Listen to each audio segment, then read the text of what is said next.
Você sabia que no Brasil existiu um acidente radioativo do nível Chernobyl? Pois hoje eu vou te contar a história do Césio 137. Eu sou o Felipe Macedo, tá no ar mais um vídeo aqui no Fatos e Resenhas, então roda a vinheta.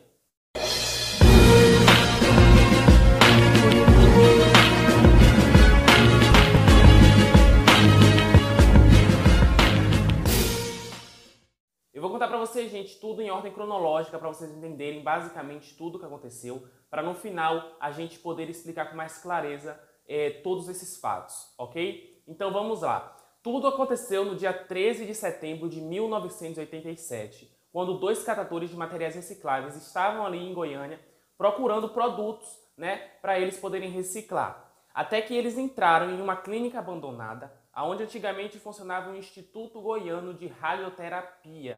Chegando lá, eles encontraram um aparelho gigante que pesava mais de 300 quilos. Quando eles viram esse aparelho, eles resolveram pegar, colocar em um carrinho e levar até o Ferro Velho para que eles pudessem vender, e conseguir um dinheiro com aquele aparelho.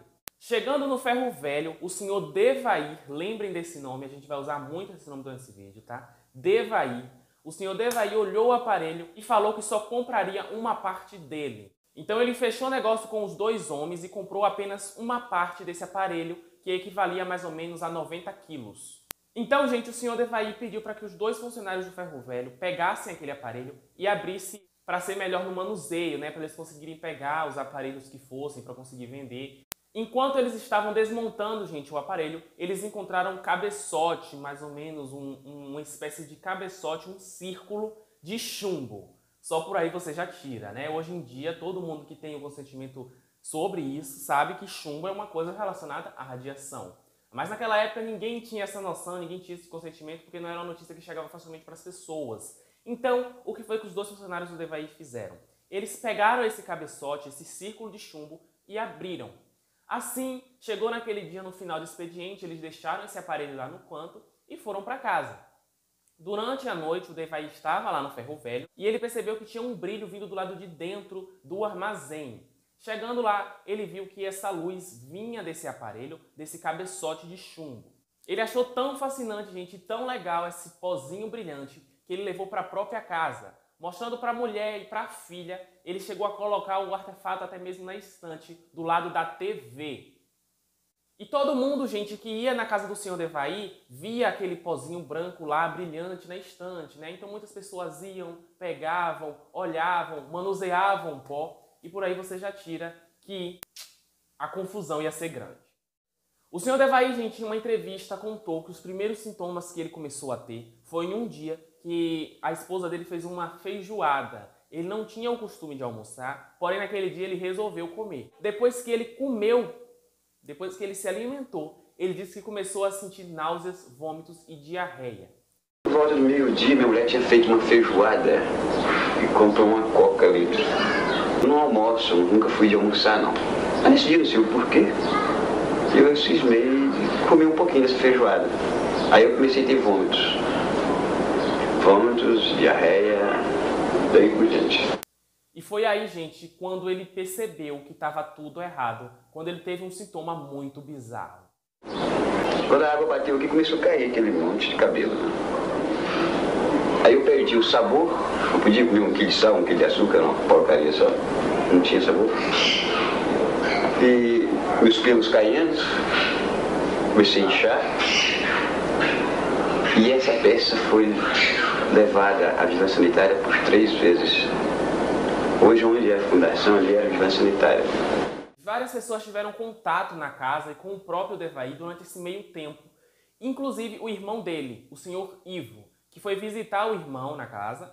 E chegando lá, ele viu o pozinho branco e pediu um pouco desse pó para levar para a filha. Porque ele disse que a filha ia amar brincar com esse pozinho. Chegando lá, a filha dele começou a brincar. Inclusive, relato do próprio Ivo, ele disse que a menina brincava, se esfregava, até mesmo chegou a aspirar o pó brilhante. Um tempo depois, a filha do senhor Ivo começou a se sentir mal também. Então, gente, foi quando a mulher do senhor Devair começou a desconfiar que alguma coisa de errado tinha com esse pó. Então, ela resolveu tomar uma decisão, só que acabou sendo uma das piores decisões da vida dela. Ela pegou o artefato de chumbo e levou até a vigilância sanitária. Porém, ela levou o artefato dentro de um ônibus cheio de gente, sem nenhuma proteção. Sendo assim, ela expôs todo mundo à radiação. Chegando lá na vigilância sanitária, ela começou a contar o que tinha acontecido e naquele dia, por sorte, lá na vigilância sanitária tinha um físico. Chegando lá, ele pegou o medidor de radiação e, para vocês terem noção, o nível de radiação do Césio-137, o medidor de radiação, a seta, quebrou com 70 metros de distância. A radiação era tão forte que nem o medidor conseguia medir o nível de radiação daquele aparelho. Um físico que estava em Goiânia por acaso é acionado. Ele consegue o medidor de radiação e corre para a vigilância sanitária, onde a peça está numa cadeira. Aproximadamente uns 70, 80 metros já tinha estourado a escala. Eu achei que o detetor estava com defeito. E isso tudo aconteceu, gente, no dia 30 de setembro. O fato ocorreu no dia 13 e ela só foi levar isso para a vigilância sanitária no dia 30. No caso, 17 dias depois do acontecido. Sendo assim, gente, a ideia dos vigilantes sanitários era medir o nível de radiação das pessoas que tiveram contato com o Sr. Devaí e com o pó. Então, o que foi que eles fizeram? Eles começaram a medir o nível de radiação das pessoas. E o resultado foi assustador. A Lady, ela era o foco, praticamente, da radiação. A menina estava com um nível de radiação tão grande, mas tão grande, que ela foi levada para o Hospital da Marinha, no Rio de Janeiro. Então, mais tarde naquele dia, depois de eles fazerem essa série de exames, eles descobriram que aquele material era o Césio-137. O que é o Césio-137? Eu vou explicar para vocês basicamente, tá? Agora é uma parte muito complexa, para que vocês prestem atenção.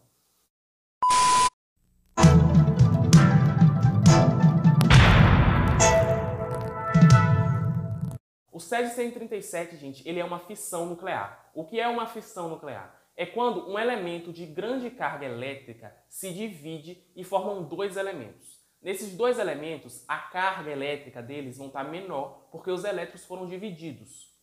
Então, esses dois elementos, com a carga menor, eles viram outro elemento nuclear, que é o Césio-137. Então, basicamente, o Césio ele é um pedaço de urânio, só que em carga nuclear menor, mas muito perigoso. E como é, gente, que ocorre a radiação no corpo humano? Pois bem, gente, olha, idealizem agora um átomo, tá? O átomo ele tem várias partes, mas eu quero que vocês só se preocupem agora com os elétrons e com o núcleo. E existem dois tipos de radiação. Existe a radiação não ionizante e a radiação ionizante.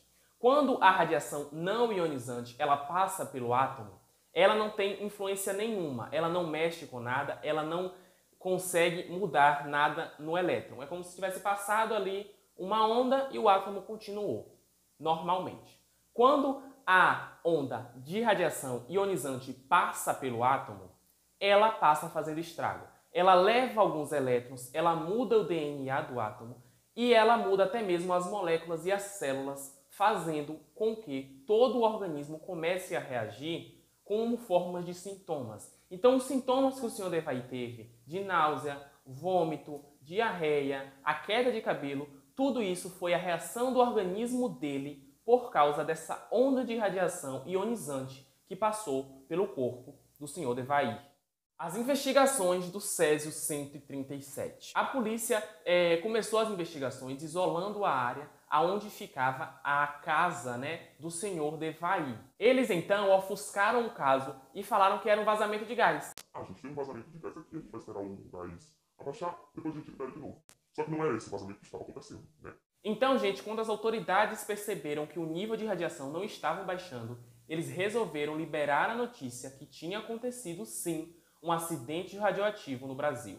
Os exames, gente, eram feitos da seguinte forma. As pessoas que tinham um nível de radiação elevado, mas que não fosse grave, iam ficar no estádio cumprindo um dia de quarentena, e fazendo todos os exames que eram requisitados. E as pessoas que tinham um caso mais grave eram levados para o Hospital da Marinha no Rio de Janeiro, que foi o que aconteceu com a menina Lady, a esposa do Sr. Devaí, a Maria Gabriela, e os dois funcionários do Ferro Velho, o Israel e o Admilson. Esses 4 foram levados para o Rio de Janeiro, mas eles não suportaram e faleceram. Todos os 4 foram enterrados em caixões de chumbo para não exalar radioatividade no solo, mas foram enterrados em um cemitério comum lá da cidade de Goiânia.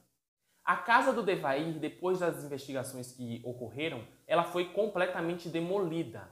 Hoje é um lote vazio, um espaço de equivalente ao tamanho de uma quadra de futebol, aonde não tem nada, não tem nenhuma construção, é apenas um quadrado fechado, vazio. Muitas pessoas criaram a teoria de que essa casa foi demolida por causa dos níveis de radiação e elas tiveram que ser derrubadas para não ficar exalando mais radioatividade. E o que houve com o Sr. Devair, gente? Bom, por incrível que pareça, o Devair conseguiu sobreviver, mas a vida dele depois disso não foi mais a mesma, né? Depois de perder a filha e a esposa, ele entrou em depressão e em 1996 ele faleceu por cirrose. E o que aconteceu, gente, com os materiais radioativos confiscados pelas polícias, né? O que foi que aconteceu? Durante as investigações, eles visitaram e investigaram várias casas que tiveram contato com o pozinho branco, né? Como a casa do Sr. Devair, o Ferro Velho, a casa do Sr. Ivo, que era o irmão, né, dele. Nessas casas foram retirados vários materiais que foram considerados como lixos radioativos. Eles foram confiscados pelas autoridades e foram levados para um aterro que só foram ser enterrados em 1996. Sim, 10 anos depois de acontecido que eles resolveram enterrar todos esses materiais.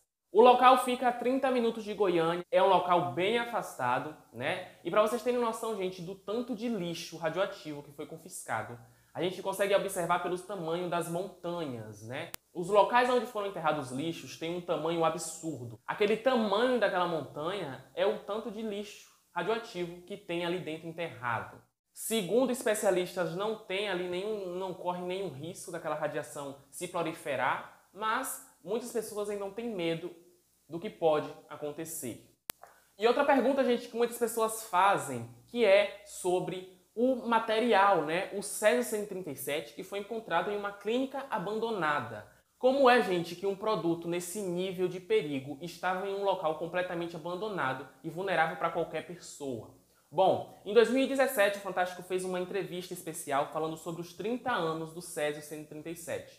E lá foi entrevistado um físico chamado Flammarion Goulart. Ele, gente, foi um dos culpados do que aconteceu lá em 87. 4 pessoas foram condenadas. Então, o Flammarion resolveu dar essa entrevista e explicar o porquê aquele material de alto perigo estava num local tão vulnerável como aquele.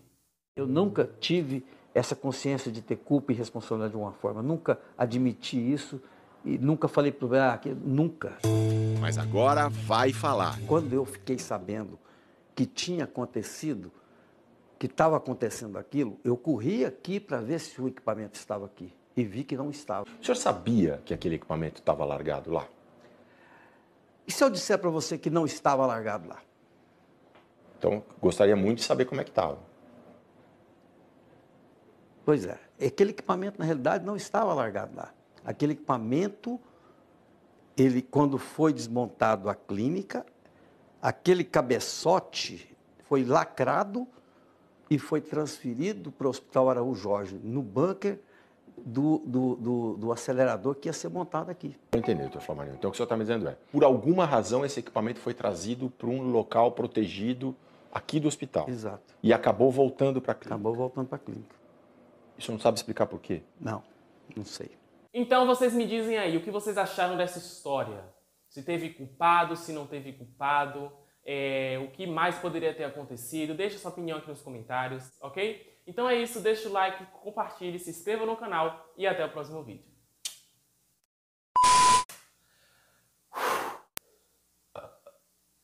Perdão. Acabei de tomar café. Now the world